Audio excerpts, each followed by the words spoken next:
అమెరికాలో ఘోర విమాన ప్రమాదం చోటు చేసుకుంది. నార్త్ కరోలినాలో ఒక విమానం కుప్పకూలిపోయింది, బ్లాస్ట్ గురైంది, పెద్ద మంటలు ఎగిసిపడ్డాయి. దాంట్లో ఉన్న వారంతా కూడా ఆ మంటల తాటికి సజీవ దహనం అయిపోయారు.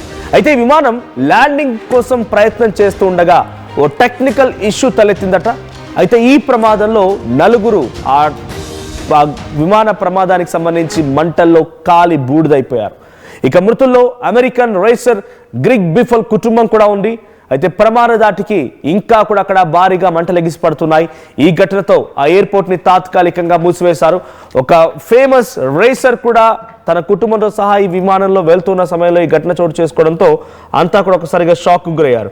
సో 7 పీపుల్ అంటే యాజ్ ఆఫ్ నౌ ఇంకా మృతుల సంఖ్య పెరుగుతోంది కాబట్టి నాకు లేటెస్ట్ ఇన్ఫర్మేషన్ ప్రకారంగా 7 ఈ సంఘటనలో మరణించారట. ఒకే కుటుంబానికి సంబంధించి 4 మరణించడంతో పాటుగా ఇతరత్ర వారంతా కూడా ఈ సంఘటనలో మరణించారు.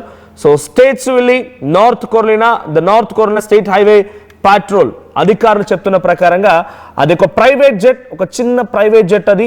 సో టేక్ ఆఫ్ అయిన తర్వాత టేక్ ఆఫ్ వరకు బాగానే ఉంది. ఆ తర్వాత ల్యాండింగ్ అవుతున్న క్రమంలో ఈ ఇన్సిడెంట్ చోటు చేసుకుంది.